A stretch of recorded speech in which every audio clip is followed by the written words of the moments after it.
संत रामपाल जी महाराज एक ऐसे महान संत जिन्होंने अपनी सतभक्ति, तत्व ज्ञान, करुणा और सेवा के बल पर समाज में नई मिसाल कायम की है।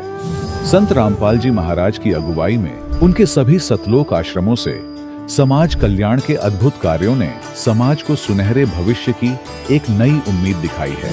संत रामपाल जी महाराज से नाम दीक्षा लेने के बाद लाखों लोगों की लाइलाज बीमारियां जैसे कैंसर, एड्स आदि ठीक हुई। संत जी के ज्ञान से प्रेरित होकर उनके अनुयायियों ने लाखों यूनिट रक्तदान किया। संत जी ने लाखों बहन बेटियों का दहेज मुक्त विवाह करवाया।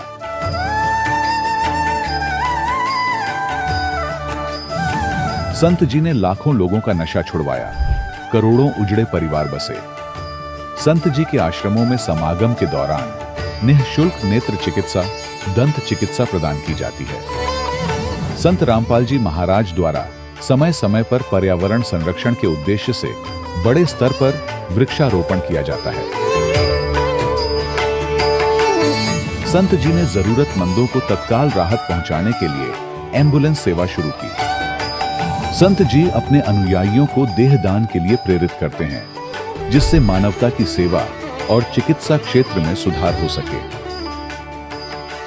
संत रामपाल जी महाराज के सभी आश्रमों में हर रोज निःशुल्क भंडारा आयोजित किया जाता है, जहां हर वर्ग, हर जाति और हर धर्म के लोग एक साथ बैठकर भोजन करते हैं।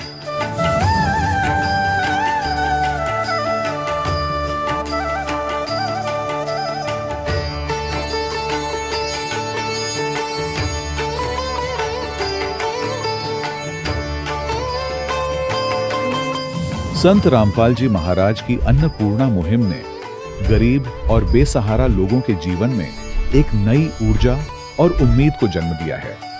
घर घर खाद्य सामग्री और जरूरी मदद पहुंचाकर संत रामपाल जी महाराज ने लोगों को दुख और मजबूरी से लड़ने की ताकत प्रदान की है।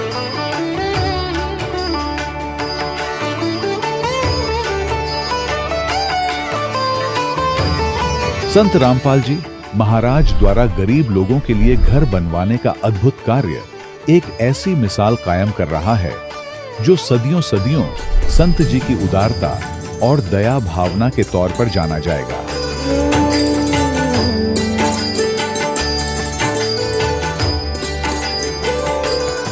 संत रामपाल जी महाराज के आश्रम में हजारों बुजुर्गों को सम्मान और प्यार के साथ जीवन जीने का अवसर मिलता है। उनके खाने, रहने और स्वास्थ्य की पूरी जिम्मेदारी संत रामपाल जी महाराज उठाते हैं। अनाथ बच्चों के लिए संत रामपाल जी महाराज के सभी आश्रम किसी वरदान से कम नहीं। यहाँ उन्हें शिक्षा, संस्कार और भविष्य के लिए बेहतर अवसर प्रदान किए जाते हैं। चाहे बाढ़ हो, भूकंप या महामारी, संत रामपाल जी महाराज और उनके अनुयायी हमेशा ही जरूरतमंदों के लिए सबसे आगे खड़े रहते हैं। कोविड महामारी के दौरान संत रामपाल जी महाराज के आश्रमों से करोड़ों लोगों के लिए भोजन, दवाइयां और जीवन रक्षक सामग्रियां उपलब्ध कराई गई। चाहे गरीब की मदद हो या किसी शोषित और पीड़ित वर्ग के हक और सम्मान की लड़ाई, संत रामपाल जी महाराज ने हमेशा ही उनकी दबी आवाज को सरकारों तक पहुंचाया है और उन्हें उचित न्याय दिलवाने में अहम भूमिका अदा की है। समाज में आध्यात्मिक और सामाजिक मूल्यों के प्रति जागरूकता लाने में संत रामपाल जी महाराज हर कदम पर मानवता के सच्चे सेवक साबित हुए हैं। संत रामपाल जी महाराज का जीवन हमें सिखाता है कि सच्ची सेवा वही है जो निस्वार्थ भाव से की जाए। आइए हम भी इस महान सेवा के कार्य में इस महान संत से जुड़ें और संत रामपाल जी महाराज से नाम दीक्षा लेकर अपने जीवन को धन्य बनाएं।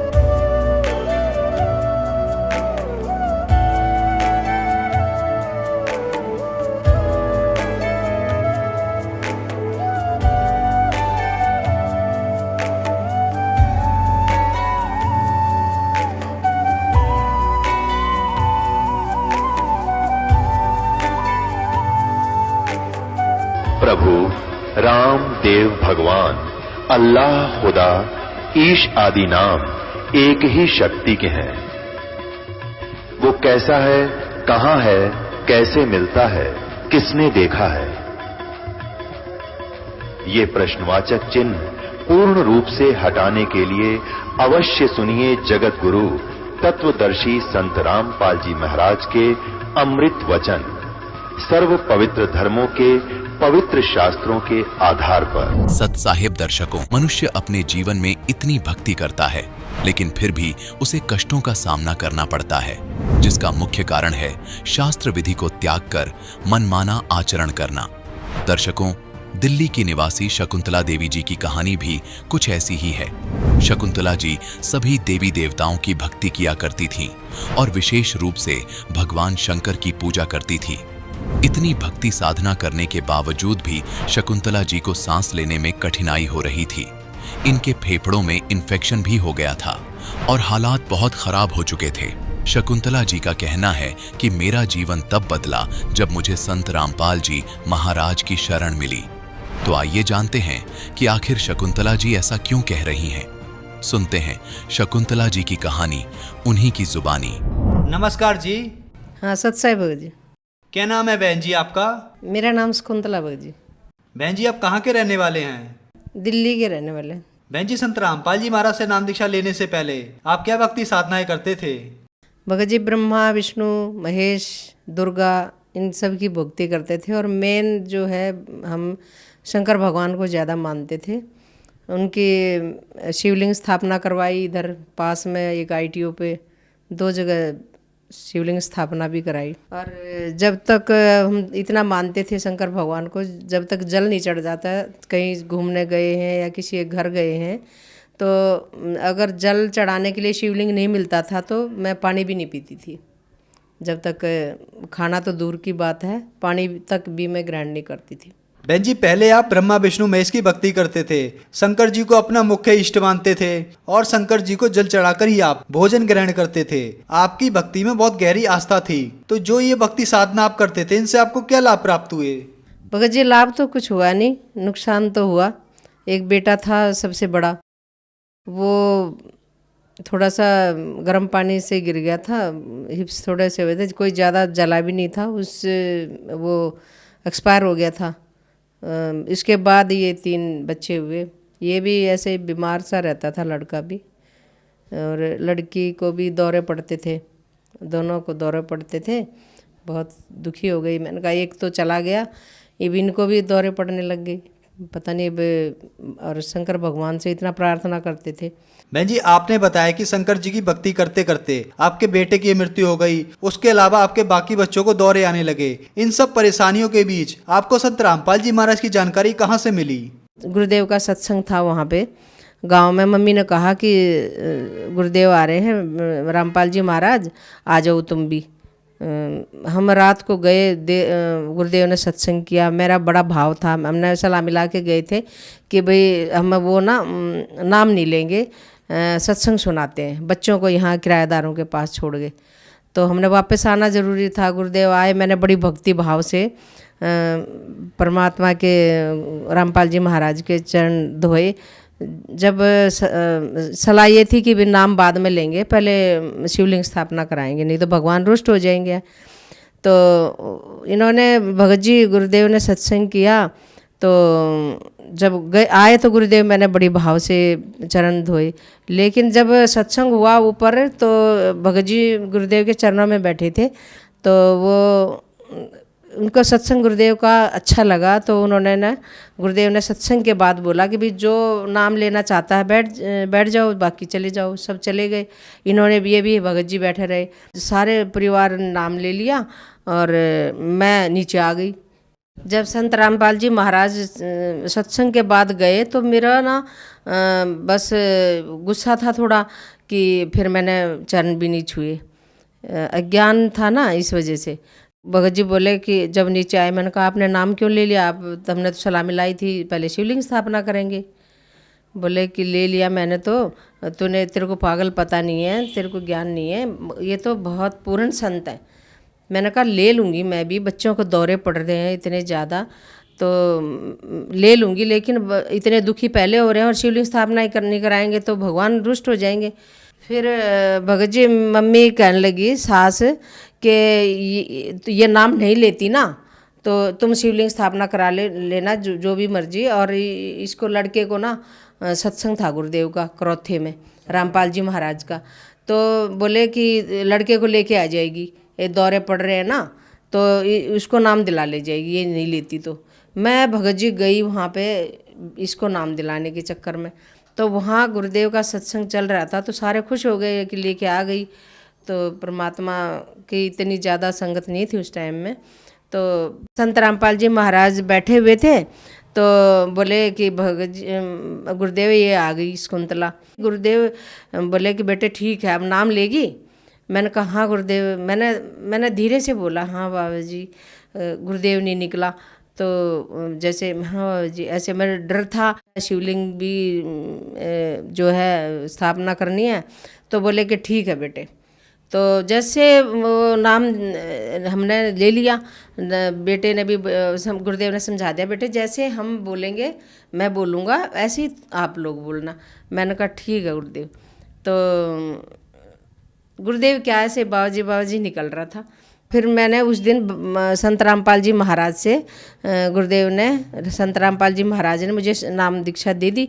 बहन जी हमने सुना है कि संत रामपाल जी महाराज से नाम दीक्षा लेने के बाद श्रद्धालु को बहुत सारे लाभ प्राप्त होते हैं, तो क्या संत रामपाल जी महाराज से नाम दीक्षा लेने के बाद आपको भी कोई लाभ प्राप्त हुए? भगत जी बहुत लाभ हुए। पहला तो जब मैंने संत रामपाल जी महाराज से नाम लिया और बेटे को दिलवाया तो वो बेटा ऐसे कांपता था, बुरी तरह से पीछे गिरने को हो जाता था। तो वो उसके बाद एक जो बच्चा 5-5 मिनट में हिलता रहता था तो वो उसके बाद ना फिट्स नहीं पड़े और खाता नहीं था, रोटी स्कूल नहीं भेजती थी, डर लगता था गिर जाएगा। प्रसाद दिया गुरुदेव का, इतने भर भर के प्रसाद मिलता है संत रामपाल जी के यहाँ तो इतना सारा हलवे का प्रसाद दिया, वो तो सारा ही खा गया।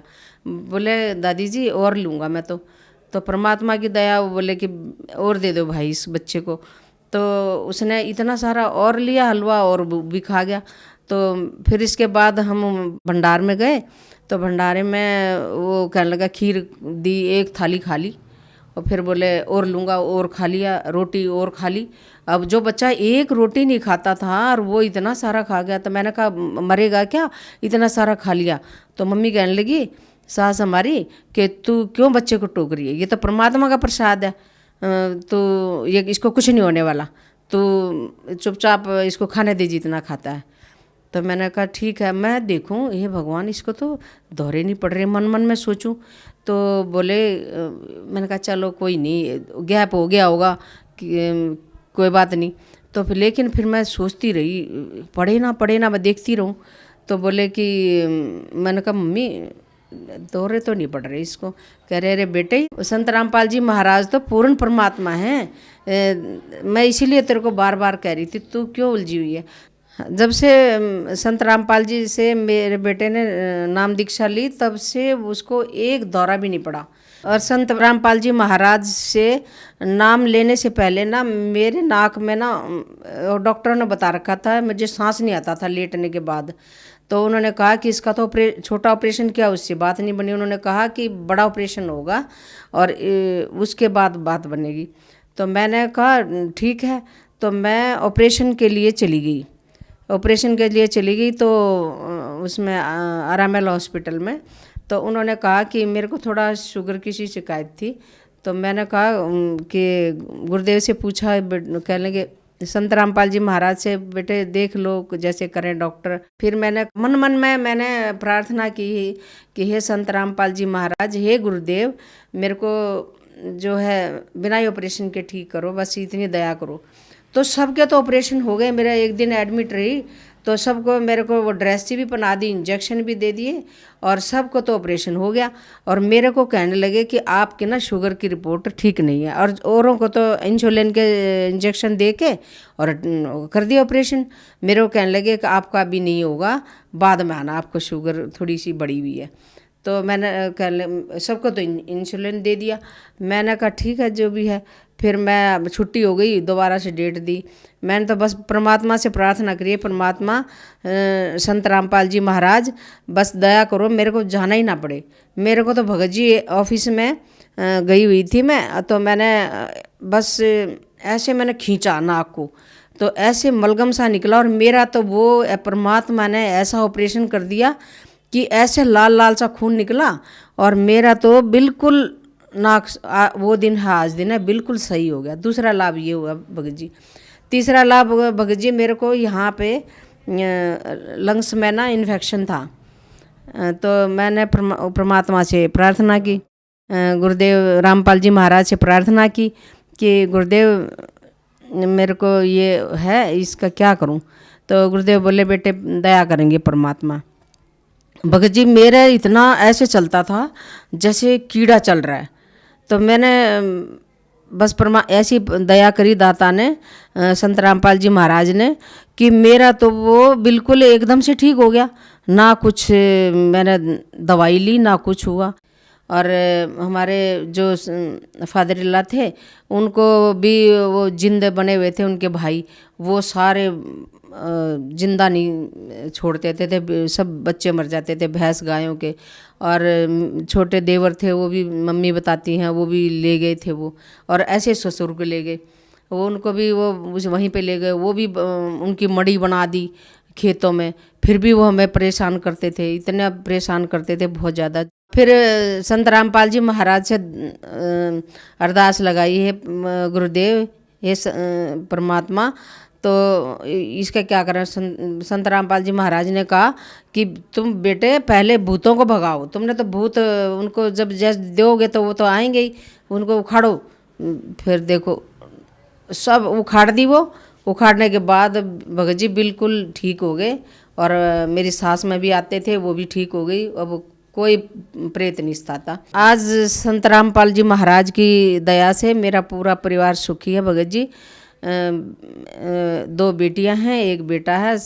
अच्छे से सब भगवान की दया पढ़ रहे हैं और अब नौकरी भी कर रहे हैं। इतनी दया परमात्मा ने बख्श रखी है कि जरा सा कुछ हो जाता है घर में तो परमात्मा को बस स्मरण कर लो, बस वो तो दाता भंडार भर देते हैं, उसी टाइम ठीक कर देते हैं। कोई ऐसा अड़चन ही नहीं आती कि भाई हमें डॉक्टरों के पास जाना पड़े या कहीं और कहीं जाना पड़े। बहन जी, संत रामपाल जी महाराज से नाम दीक्षा लेने के बाद आपके बच्चों को जो मिर्गी के दौरे आते थे वो ठीक हुए, और आपको इन्फेक्शन और शुगर की बीमारी थी वो भी संत रामपाल जी महाराज की कृपा से ठीक हुई, और भी बहुत सारे आपको लाभ प्राप्त हुए। तो जो श्रद्धालु आज आपको देख रहे हैं, आप उनको क्या संदेश देना चाहेंगी? मैं तो ये प्रार्थना करूंगी, संदेश क्या प्रार्थना करूंगी कि जो भी मुझे देख रहे हैं या संत रामपाल जी का महाराज का सत्संग सुनते हैं या उनको देख भी लेते हैं, सत्संग को चल रहा है, वो सत्संग उनको ध्यान से सुनना चाहिए देखने की बजाय। ये संत रामपाल जी महाराज दूसरे संतों के जैसे नहीं हैं, वो तो पूर्ण परमात्मा हैं। और मैं तो ये उनको प्रार्थना करूंगी कि मैं जैसे मेरे सारे कष्ट दूर हो गए, ऐसे उनको भी अगर नाम दान लेते हैं परमात्मा संत रामपाल जी महाराज से, तो उनके भी पूरे दुखों का निवारण परमात्मा कर सकते हैं। बस यही मेरी प्रार्थना है कि वो आएँ और यहाँ पे अपने कष्ट दूर करवाएं। बहन जी, संत रामपाल जी महाराज से नाम दीक्षा कैसे ले सकते हैं? कई चैनलों पे संत रामपाल जी महाराज का सत्संग आता है, तो उन जो सत्संग चलता है उस पे नीचे एक पट्टी है, उस पे फ़ोन नंबर लिखे हुए, आप उन फ़ोन नंबरों पे फ़ोन करके पता कर सकते हैं कि कहाँ कहाँ नामदान केंद्र बने हुए हैं, और वहाँ कहाँ कहाँ वो बता देंगे उस पर फ़ोन करने से, और वहाँ पे जा कर के हम नामदान ले सकते हैं। धन्यवाद बहन जी। सत साहिब। दर्शकों, अभी आपने सुने संत रामपाल जी महाराज से दीक्षा प्राप्त करके सुखी हुए भक्त के अनुभव। अब देखिए जगत गुरु तत्वदर्शी संत रामपाल जी महाराज के मंगल प्रवचन। यानी जन्म और मृत्यु तो होता ही है गीता ज्ञानदाता का। अध्याय नंबर 2 के श्लोक नंबर 12 में देखिएगा। गीता अध्याय नंबर 2 का अध्याय नंबर 2 श्रीमद् भगवद गीता और श्लोक नंबर ये 12। इसमें कहा कि न तो ऐसा है कि मैं किसी काल में नहीं था, अथवा तू नहीं था, अथवा ये राजा लोग नहीं थे, और न ही ऐसा है कि हम इससे आगे हम सभी नहीं रहेंगे। इसे सिद्ध है कि गीता ज्ञानदाता कहता है कि तेरे और मेरे पहले भी जन्म हुए हैं और आगे भी होते रहेंगे। अब गीता अध्याय नंबर 2 के श्लोक नंबर 17 में गीता ज्ञानदाता कहता है कि अविनाशी तो वो है जिसने सारे ब्रह्मांडों की रचना की, उसको मारने में कोई सक्षम नहीं है। देखिएगा अध्याय नंबर 2 और श्लोक नंबर 17, इसमें कहा कि नाश रहित तो उसको जान जिससे यह संपूर्ण जगत व्याप्त है। इस अविनाशी का विनाश करने में कोई भी समर्थ नहीं है। इसे सिद्ध है गीता ज्ञानदाता से कोई अन्य है सक्षम और समर्थ और अविनाशी परमात्मा। गीता अध्याय नंबर 10 के श्लोक नंबर 2 में गीता ज्ञानदाता स्वयं कहता है कि अर्जुन, मेरी उत्पत्ति को ना ते देवता जानते ना ऋषि, क्योंकि इन सब की उत्पत्ति का कारण मैं हूं, क्योंकि ये सभी इस काल से उत्पन्न हुए ब्रह्म से। गीता ज्ञानदाता ब्रह्म है, इसको सरपुरुष कहा है। श्रीमद् भगवत गीता अध्याय नंबर 15 के श्लोक 16 और 17 में 3 पुरुष हैं, सरपुरुष और अक्षर पुरुष। सरपुरुष ये ब्रह्म है गीता ज्ञानदाता, जो श्री कृष्ण में प्रवेश करके बोल रहा है। ये केवल 21 ब्रह्मांड का प्रभु है, स्वामी है, मालिक है। और अक्षर पुरुष 7 संग ब्रह्मांड का स्वामी है, 7 संग ब्रह्मांड का, इतना ही वो मालिक है, स्वामी है, प्रभु है। और गीता अध्याय नंबर 15 के श्लोक नंबर 17 में कहा कि उत्तम पुरुष है तू अन्य। उत्तम पुरुष यानी श्रेष्ठ परमात्मा, पुरुषोत्तम तो कोई और है इन दोनों से, सरपुरुष और अक्षर पुरुष से, और वही परमात्मा कहलाता है। उत्तम पुरुष तो अन्य परमात्मा इति उदाहरत है, यह लोक तरम आविश्य विभर्ति अवैश्वर है, जो तीनों लोकों में प्रवेश करके सबका धारण पोषण करता, वो है विनाशी भगवान। तो यहां गीता ज्ञानदाता अध्याय नंबर 10 के श्लोक नंबर 2 में कहता है कि मेरी उत्पत्ति को, यानी उत्पत्ति तो हुई है इसकी। देखो श्रीमद् भगवत गीता 10वां अध्याय है श्रीमद् भगवत गीता का, और ये श्लोक नंबर 2, इसमें कहा कि मेरी उत्पत्ति को न तो देवता लोग जानते हैं न मैं ऋषि जानते हैं, क्योंकि मैं सब प्रकार से देवताओं का और मैं ऋषियों का आदि कारण हूं, यानी इनकी उत्पत्ति मेरे से हुई है। ये आप सृष्टि रचना जो दास ने बहुत बार सुनाई है, उससे आप आसानी से समझ सकते हैं। अब इससे सिद्ध हो गया कि गीता ज्ञान दाता ब्रह्म है और इसकी जन्म मृत्यु होती है। यदि श्रीमद् भगवत गीता अध्याय नंबर 8 के श्लोक नंबर 16 जो इन्होंने अनुवाद किया, अनुवादकर्ताओं ने ये अर्थ लगाएं कि मुझे प्राप्त होकर पुनर्जन्म नहीं होता अर्जुन, और फिर ये भी कह रहा है कि ब्रह्मलोक में गए हुए सब पुनरावृत्ति में, वहां गए हुए सबका जन्म मृत्यु होता है, तो वो अर्थ गलत है। वास्तविकता ये है कि गीता ज्ञानदाता कहता है मैं ब्रह्म हूं, मेरा ओम नाम है, और ओम नाम के जाप से जो मोक्ष होता है वही परम गति मेरे सतर की है। उसके विषय में श्री देवी जी ने स्पष्ट कर दिया है 7वें स्कंद में, सचित्र मोटा टाइप, गीता प्रेस गोरखपुर से प्रकाशित में। देवी हिमालय को कह रही है कि ओम नाम का जाप करो, ब्रह्म पाने का उद्देश्य रखो, इससे तुम्हारा कल्याण हो जाएगा और वहां चले जाओगे, उसको प्राप्त हो जाओगे। वो कहाँ रहता है? ब्रह्मलोक में रहता है। और यहां भी 8वें अध्याय के 13वें श्लोक में गीता ज्ञानदाता कहता है मुझ ब्रह्म का केवल एक ओम मंत्र है, नथिंग एल्स। और ओम नाम का जाप करके उससे मिलने वाली जो परम गति उसको प्राप्त होगे। 8वें अध्याय के 16वें श्लोक में लिखा है कि ब्रह्मलोक में गए हुए प्राणी भी पुनरावृत्ति में है, उनका जन्म मृत्यु होता है। इति सिद्ध। अब गीता ज्ञानदाता अपने भी जन्म मृत्यु बताता है, तो उसके साथ के भी जन्म मृत्यु सदा बने रहेंगे, और सदा जन्म मृत्यु बना रहेगा तो वो जीव सुखी नहीं हो सकता, उसको परम शांति नहीं हो सकती। इसलिए गीता ज्ञानदाता अपने से अन्य उस समर्थ और अविनाशी परमात्मा की शरण में जाने को कह रहा है। श्रीमद् भगवत गीता अध्याय नंबर 18 के श्लोक नंबर 62 में गीता ज्ञानदाता कहता है अर्जुन तू सर्वभाव से उस परमेश्वर की शरण में जा, यानी कोई अन्य है वो। ये देखिएगा श्रीमद् भगवत गीता अध्याय 18 का और श्लोक नंबर हम 62 पढ़ेंगे। हे भारत, सब प्रकार से उस परमेश्वर की शरण में जा, उस परमेश्वर की कृपा से ही तू परम शांति को और सनातन परम धाम को प्राप्त होगा।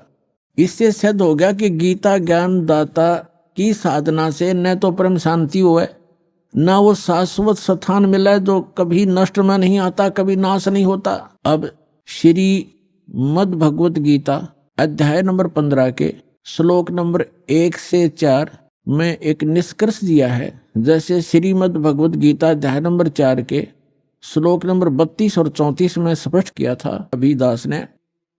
32वें श्लोक में कहा है कि अर्जुन, यज्ञों की जानकारी, यानी यज्ञ माने धार्मिक अनुष्ठान साधनाओं की जानकारी सच्चिदानंद घन ब्रह्म यानी उस परम अक्षर ब्रह्म के मुख कमल से उच्चरित वाणी में वो बोली गई है, वो तत्व ज्ञान है, उसमें विस्तार से कही गई है और उसके जानने के बाद फिर पूर्ण मोक्ष प्राप्त हो जाता है। चौथे अध्याय के 34वें श्लोक में कहा कि वो तत्व ज्ञान जो सच्चिदानंद घन ब्रह्म यानी सत्य पुरुष अकाल मूर्त स्वयं अपने मुख कमल से आकर बोलता है, वो तत्व ज्ञान है। और उस तत्व ज्ञान को तू तत्वदर्शी संतों के पास जाकर समझ, उनको दंडोत प्रणाम करने से, कपट छोड़कर प्रसन्न करने से, सरलतापूर्वक प्रसन्न करने से वो तत्वदर्शी संत तुझे उस तत्व ज्ञान का उपदेश करेंगे।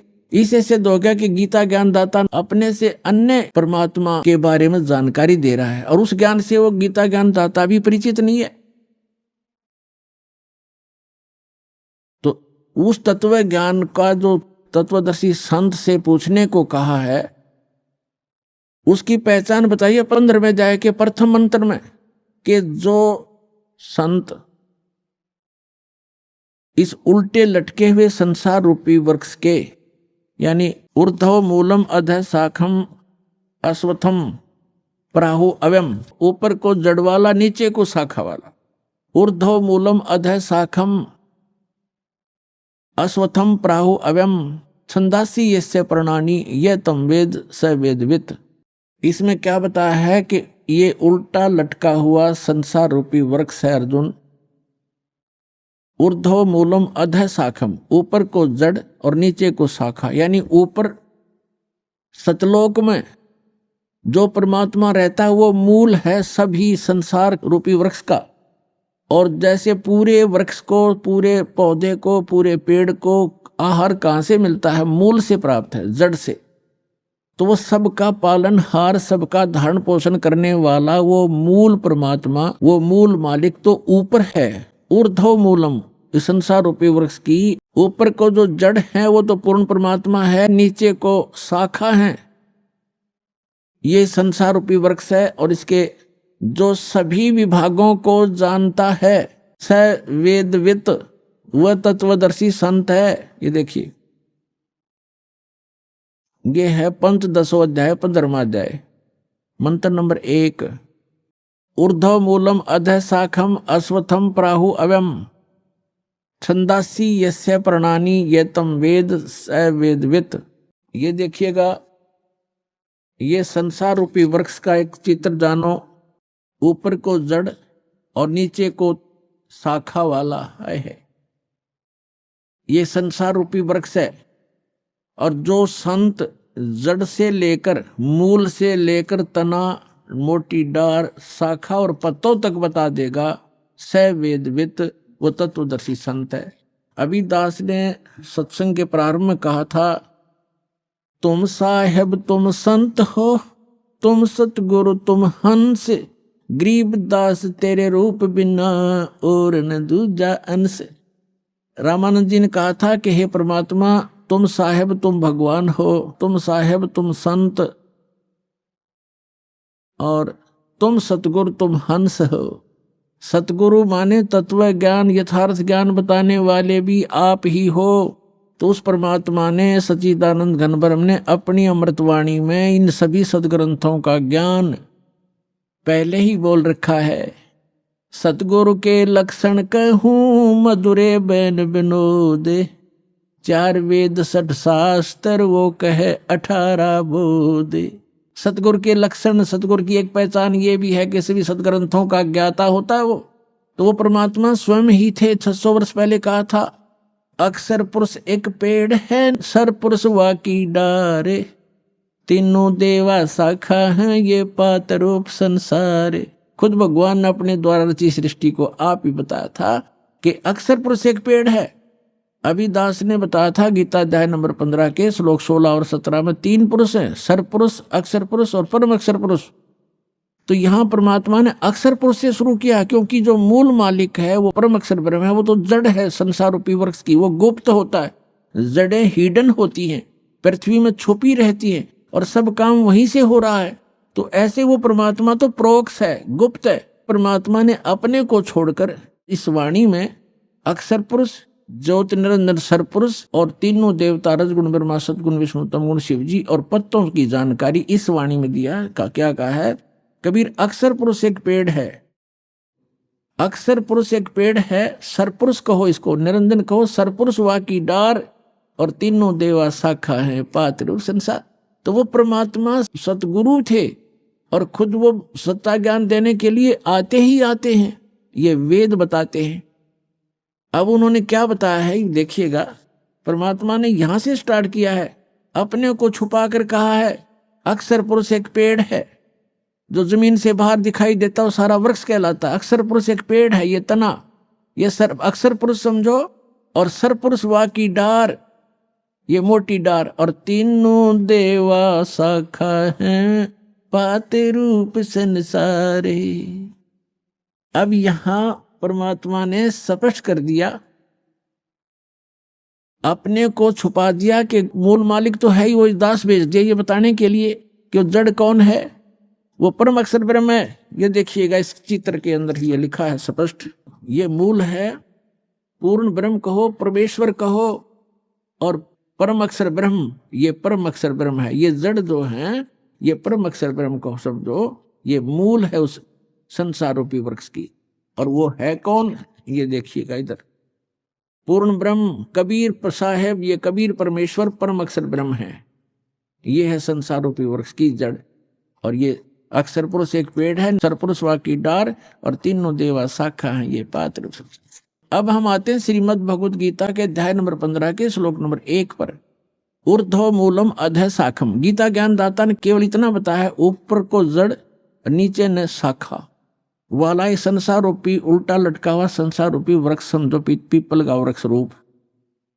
और छंदासी यस्य प्रणानी, यस्य माने इसके, छंद माने विभागों को, सब भागों को, पार्ट्स को, यह तम वेद, इसके पत्ते आदि जो छंद हैं, इसके विभाग हैं, उनको जो जानता है, उस अज्ञान अंधकार में छपे हुए इस संसार रूपी वृक्ष के सभी विभागों को जो जानता है, स वेदवित, वह वेद के तात्पर्य को जानने वाला है, वो तत्वदर्शी संत है। देखना पंच 10वां अध्याय 15वां अध्याय श्रीमद् भगवद गीता का।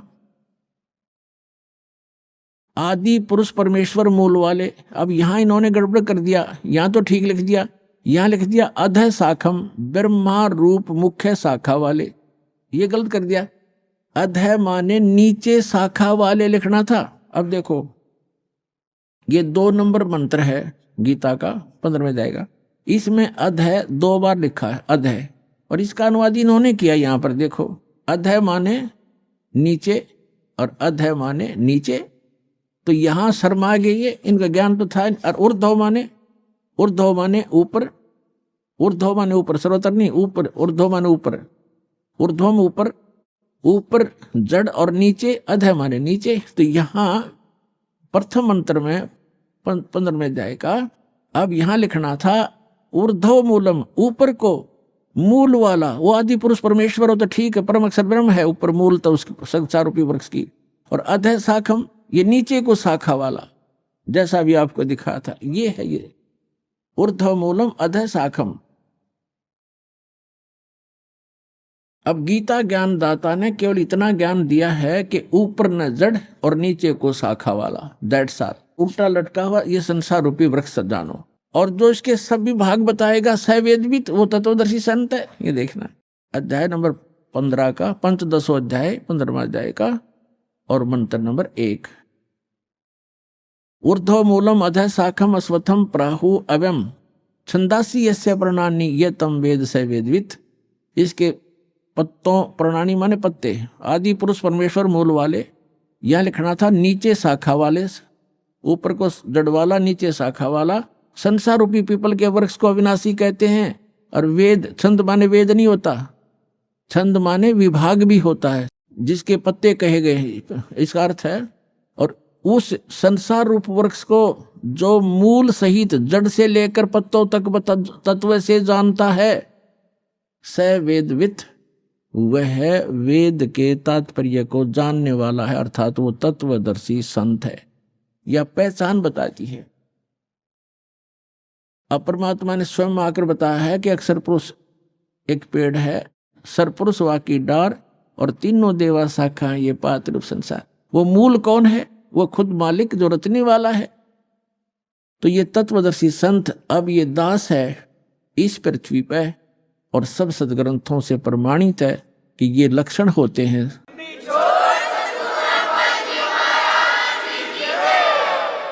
अब इसमें क्या बताया है? 15वें अध्याय के 3-4 में स्पष्ट कर दिया है कि जिस समय वो तत्वदर्शी संत मिल जाए और वो तत्व ज्ञान बतावेगा, उस तत्व ज्ञान रूपी शस्त्र के द्वारा इस अज्ञान रूप उलझी हुई गुत्थी को काट कर, अर्थात अच्छी तरह समझ कर, उसके पश्चात परमेश्वर के उस परम पद की खोज करनी चाहिए, जहां जाने के बाद साधक फिर लौटकर कभी संसार में नहीं आते। गीता ज्ञानदाता कहता है मेरे भी जन्म मृत्यु और तेरे भी अर्जुन। तो जब तक जन्म मृत्यु है तब परम मोक्ष नहीं हो सकता, वो परम शांति प्राप्त नहीं हो सकती, शाश्वत स्थान नहीं मिला उनको। अब देखिएगा, यहां गीता ज्ञानदाता कहता है 15वें अध्याय के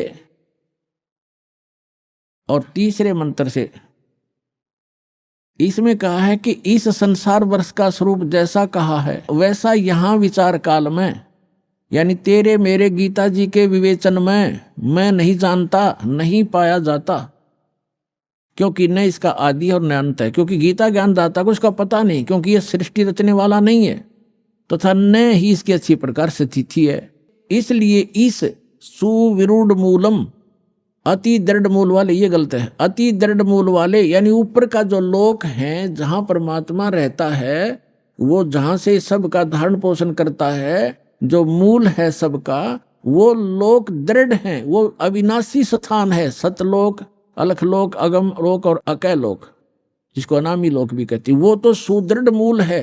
सुदृढ़ मूलम, उस सुदृढ़ मूल वाले यानी उस अविनाशी स्थान वाले भगवान के।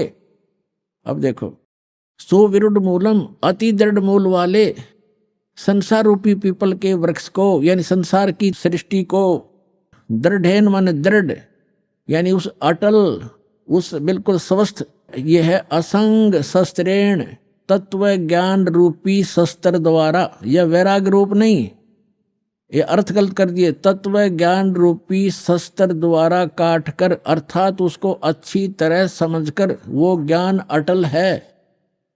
उसके पश्चात 15वें अध्याय का ये 4था श्लोक श्रीमद् भगवद गीता का, उसके पश्चात उस परम पद रूप परमेश्वर को भली भांति खोजना चाहिए, जिसमें गए हुए पुरुष फिर लौटकर संसार में नहीं आते, और जिस परमेश्वर से पुरातन संसार वृक्ष की प्रवृत्ति विस्तार को प्राप्त हुई है, अर्थात जिसने सब संसार रूपी वृक्ष की रचना की है, सब ब्रह्मांडों की रचना की है, उसी आदि पुरुष नारायण की मैं शरण हूं। ऐसा इस प्रकार दृढ़ निश्चय करके उस परमेश्वर का मनन और निधिध्यासन करना चाहिए। इससे सिद्ध हो गया कि गीता ज्ञान दाता भी अपने से अन्य किसी परम शक्ति, ओवरऑल कंट्रोलर, सबके उत्पादक, सर्वोत्पादक परमात्मा की भक्ति करने को ही कह रहा है, अपनी भी नहीं कह रहा। पुण्यात्माओं, एक पंक्ति को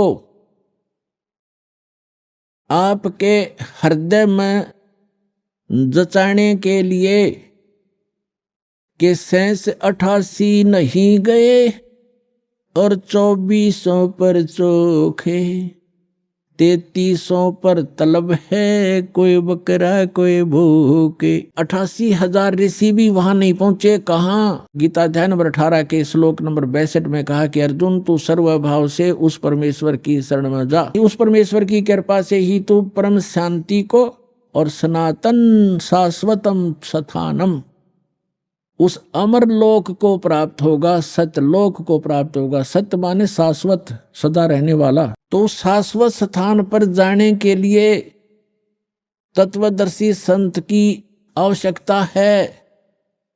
तो उसके लिए कहा है, गुरु बिन काहू न पाया ज्ञान, जो थोथा बुछड़े मूड किसाना। गुरु बिन वेद पढ़े जो प्राणी, समझन सार रहे अज्ञानी। अब आज के सत्संग में यही निर्णय किया जा रहा है कि जिन महापुरुष ऋषि महर्षियों को हम बड़े विद्वान और परमात्मा प्राप्त समझा करते थे, इन विष्णु और शंकर भगवान को समर शक्ति बताते रहे और दुर्गा की भक्ति की साधना बताते रहे, और वही भगवान ब्रह्मा और विष्णु और शंकर और देवी को कितना ज्ञान है ये आपके रूबरू हुआ। तो ये मोक्ष कैसे प्राप्त कर सकते हैं? शेष 88 नहीं गए, 88,000 भी वहां नहीं गए शाश्वत स्थान पर, और ये 24 अवतार भी नहीं गए। ये विष्णु जी के अवतार हैं, और विष्णु जी कहते हैं मैं दुर्गा से ऊपर किसी को जानता ही नहीं, ये भगवान है मेरे लिए, तो इससे ऊपर कोई देव नहीं। और दुर्गा कह रही है कि ब्रह्म की साधना करो और सब मेरी भी पूजाएं छोड़ दो। उसका ओम नाम है, वो ब्रह्म लोक में रहता है, वहां चले जाओगे तुम्हारा कल्याण हो। और ब्रह्म कहता है कि ब्रह्म लोक में गए हुए प्राणी, गीता अध्याय नंबर 8 के श्लोक नंबर 16 में और गीता अध्याय नंबर 8 के श्लोक नंबर 13 में अपना मंत्र बताता है कि मुझ ब्रह्म का केवल एक ओम मंत्र है।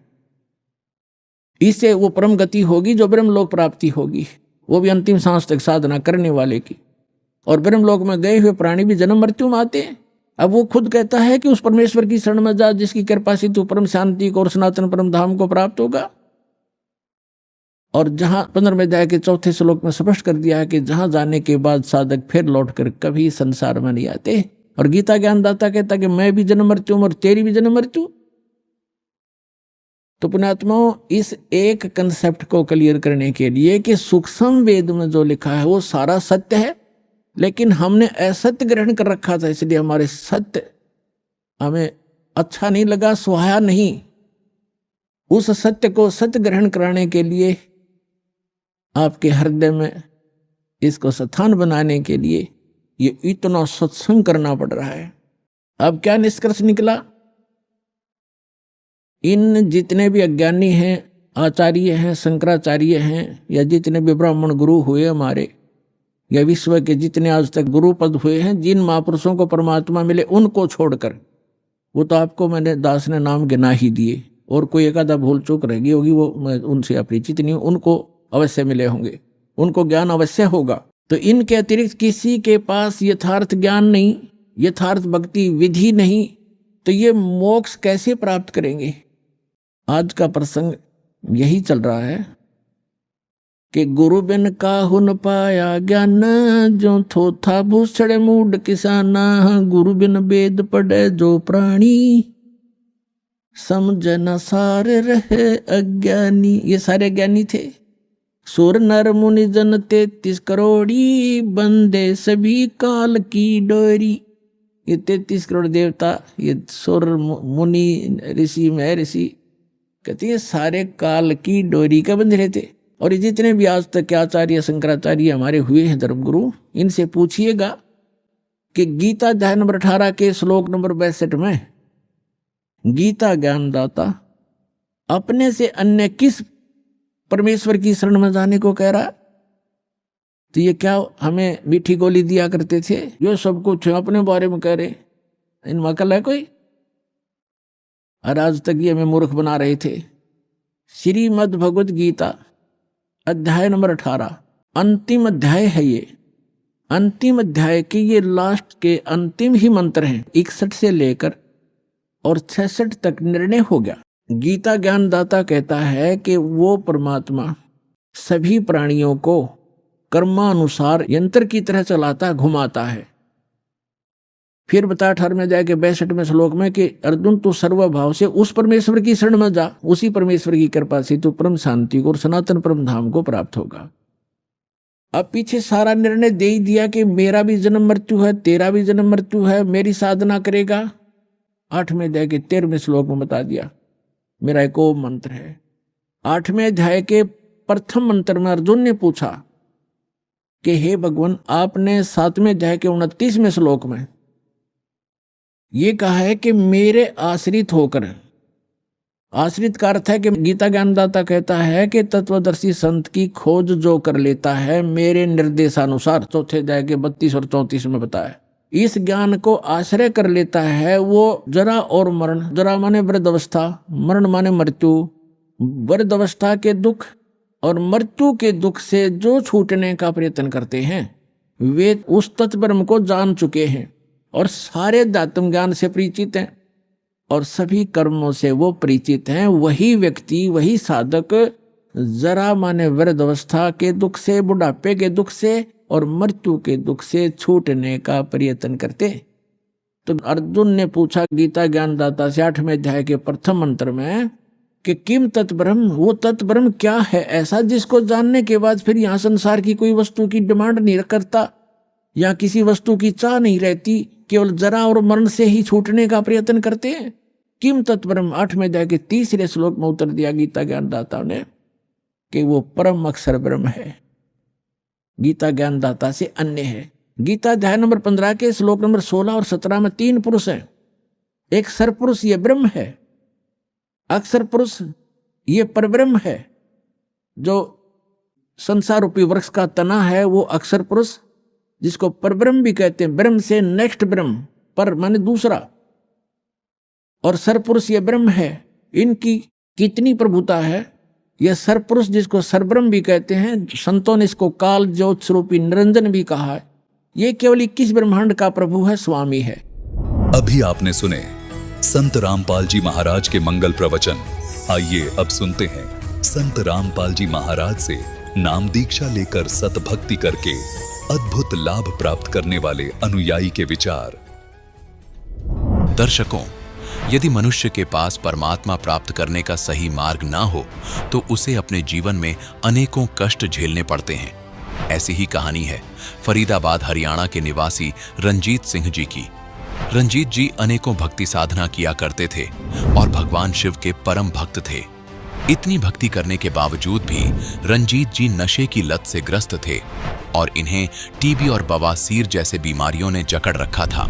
इन्होंने इन सभी समस्याओं और बीमारियों से मुक्ति पाने के लिए शिव जी से बहुत प्रार्थना की, लेकिन कोई फायदा नहीं हुआ। लेकिन दर्शकों, आज रंजीत जी का कहना है कि जब से मैंने संत रामपाल जी महाराज से नाम दीक्षा ली है, तब से मेरा जीवन पूरी तरह से बदल गया है।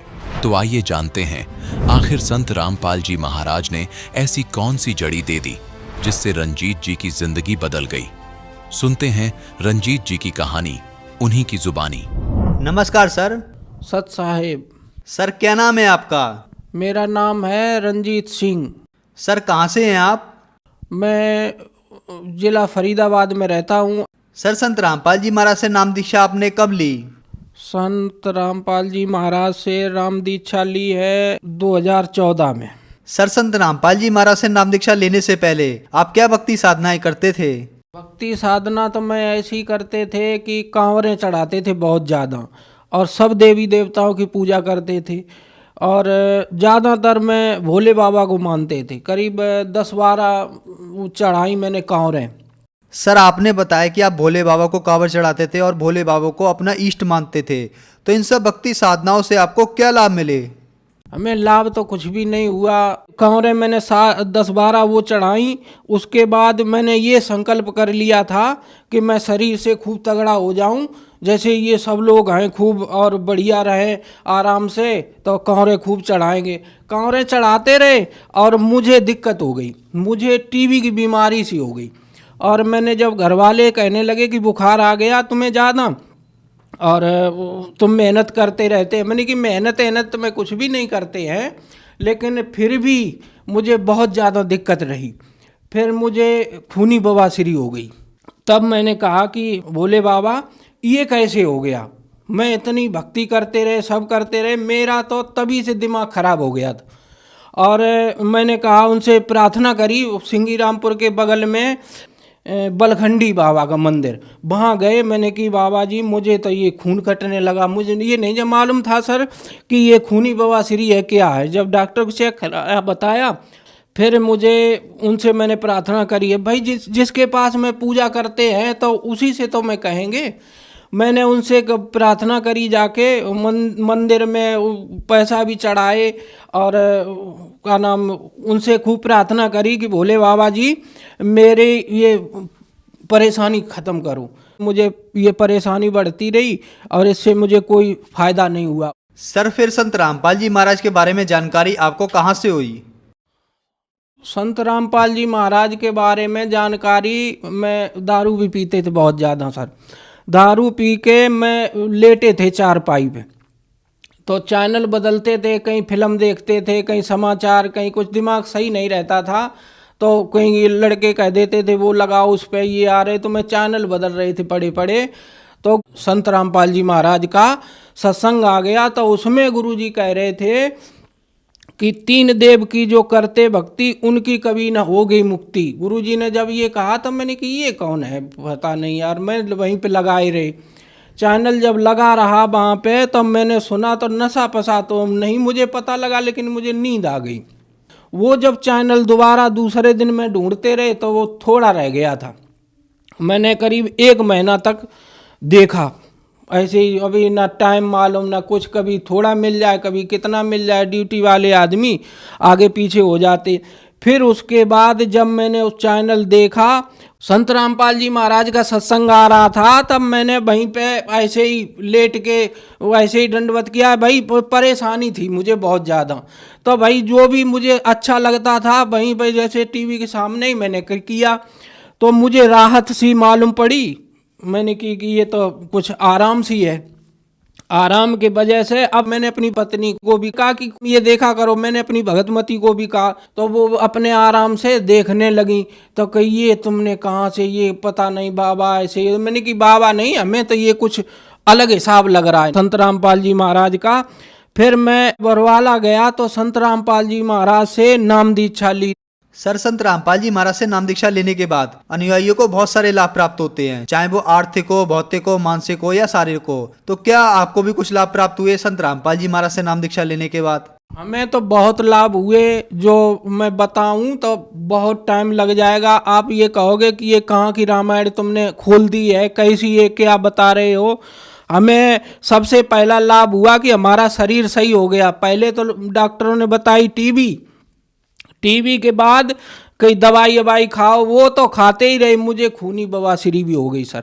जब मुझे खूनी बवासीर हो गई तब मैंने कहा कि ये कैसे ठीक होगी। अब चुपचाप बताते रहे अपने किसी को, जैसे अपनी पत्नी को बताया, अपने भाई को बताया कि मैंने कि ऐसे ऐसे परेशानी हो गई।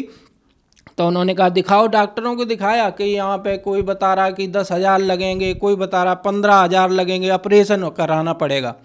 और दवाई मैंने चारों तरफ से करा ली थी। और हम जब किसी को बताते हैं तो हमें तो रोना आ जाता। जब मुझे टीवी बता दिया डॉक्टरों ने तो हमने कि अब ये कैसे बच्चे पलेंगे, कैसे क्या होगा। और खूनी बवासीर की डर की वजह से मैं डॉक्टरों के पास भी गए, सफदरजंग भी गए, और उन्होंने कहा कि अब दवाई खानी पड़ेगी 6 महीने तक और यहाँ 15 दिन रहना पड़ेगा। मुझे लगा डर, मैंने कि मैं तो ये परेशानी है तो है, अब 15 दिन तक यहाँ रहें, कैसे क्या होगा। और ऑपरेशन के लिए बोला, मैं वहाँ से चले आए, मैंने कोई ऑपरेशन नहीं करवाया। और संत रामपाल जी महाराज की दया से बिल्कुल ठीक हैं, मुझे कोई परेशानी नहीं। इस समय खूनी बवासीर ठीक हो गई, टीबी ठीक हो गई। हमारी भगतमती को जो भूत प्रेत की बाधा थी, बीमार भी रहती थी, वो कहते थे कि बीमारी है, और भगतों के पास जाते थे, ये जो जंतर मंत्री वाले हैं वो कहते थे इनके ऊपर बहुत बड़ी बाधा है, 4 भूत हैं। अब वो भी उतराते थे, दवाई भी करवाते थे, फिर भी परेशान रहते थे। और संत रामपाल जी महाराज से जब से नाम लिया उसके बाद हम भी ठीक हो गए। हमारे भगतमती की, अब तो भगतमती हो गई, वो हमारी पत्नी जो थी वो भी बहुत परेशान थी, वो भी बिल्कुल ठीक हो गई। अब कोई भी बाधा घर में नहीं है। और उसके बाद एक चमत्कार ऐसा किया है जो आप कोई भी नहीं मानोगे कि ऐसा किया होगा। हमारे भाई खुद नहीं मानते थे, लेकिन हमारा जो हमसे छोटा भाई है वो मान गया। डॉक्टरों ने बताया कि इसके हड्डी क्रक हो गई, अब ये खड़ा नहीं हो पाएगा। 2 ऑपरेशन किए कि इसकी नली फट गई सामने। गाड़ी तो ये हीरो होंडा थी, वो तो बिल्कुल ही ख़राब हो गई थी, सामने एक्सीडेंट हुआ तो बस से। वो संत रामपाल जी महाराज की दया से बिल्कुल फिट है। आज हमारे बगल में पूछ लो, फरीदाबाद में यहाँ पे रहते हैं, सेहतपुर के बगल में विनोद प्रॉपर्टी डीलर हैं, उनसे पता कर लो। इसकी तो ऐसी हालत थी कि अब ये सही नहीं होगा, न जिंदा रहेगा, चल ही नहीं पाएगा। संत रामपाल जी महाराज की दया से वो आज सोनू नाम है, फिट घूम रहा है, कोई भी पता कर सकता है अगर मैं झूठ बोल रहा हूँ। संत रामपाल जी महाराज से जब से नाम दीक्षा ली तब से हमारी शराब भी छूट गई। शराब में इतनी अंधाधुंध पीते थे कि अगर शराब नहीं पिया तो मैं सोचते थे कि कुछ मैंने खाया पिया नहीं। शराब भी पीते थे और कभी कभी ये मांस मदरा भी कर लेते, राक्षस टाइप के थे सर। लेकिन संत रामपाल जी महाराज से जब से नाम लिया मैंने तब से सब कुछ विकार खत्म हो गए। हमारी आर्थिक स्थिति बहुत खराब थी। जब से संत रामपाल जी महाराज से नाम लिया, मेरे पहले घर पर कुछ भी नहीं था। जब से संत रामपाल जी महाराज से जब से नाम लिया तब से हमें बहुत सुख हुआ, बेचैनी भी खत्म। हमारा परमात्मा की दया से घर भी बन गया और आराम से रह रहे हैं। पहले मैं इधर से उधर चक्कर काटते थे, उलझन भी रहते थे, कमाते भी खूब थे और हमारे पास कुछ भी नहीं रहता था। संत रामपाल जी महाराज से जब से नाम लिया तब से अपने ड्यूटी करते हैं 8 घंटे की। उसके बाद परमात्मा की दया से घर भी बन गया और हम सही भी हैं और आराम से रह रहे हैं जब से गुरुजी से नाम लिया, संत रामपाल जी महाराज से। तो इस तरह से गुरुजी ने हमें बहुत सुख दिया जो हम बता भी नहीं सकते हैं कि कितने कितने सुख दिए। हमारे लड़का भी ठीक हुआ, भगतमती भी ठीक हुआ जब से संत रामपाल जी महाराज से नाम लिया। संत रामपाल जी महाराज से नाम लेने के बाद आज मैं पूरा घर सुखी और संपन्न है और सब ठीक है। सर, जो जन समुदाय आपको देख रहा है और वह भी किसी न किसी बीमारी से ग्रस्त है, तो क्या वो भी संत रामपाल जी महाराज से नाम दीक्षा लेने के बाद ठीक हो सकते हैं?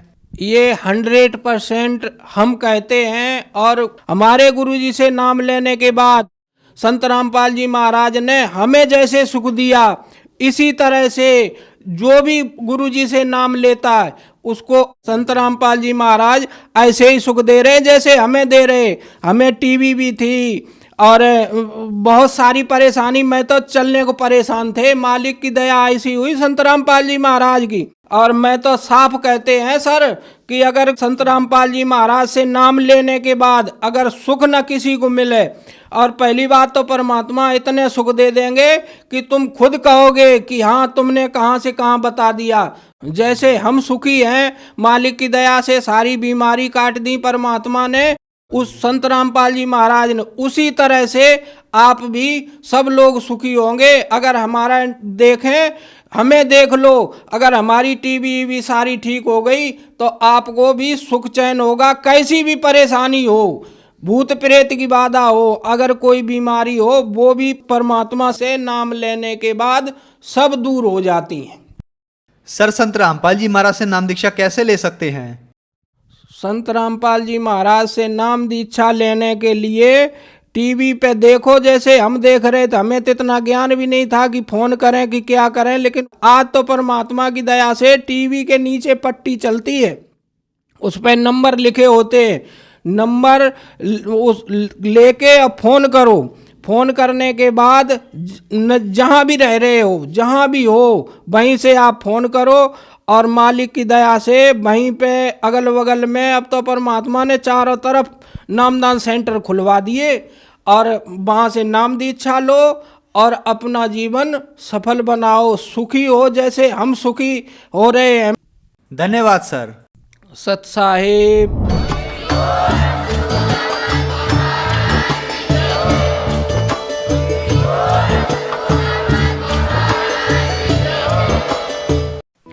आप सुन रहे थे जगत गुरु तत्वदर्शी संत रामपाल जी महाराज के मंगल प्रवचन। अधिक जानकारी के लिए संपर्क करें।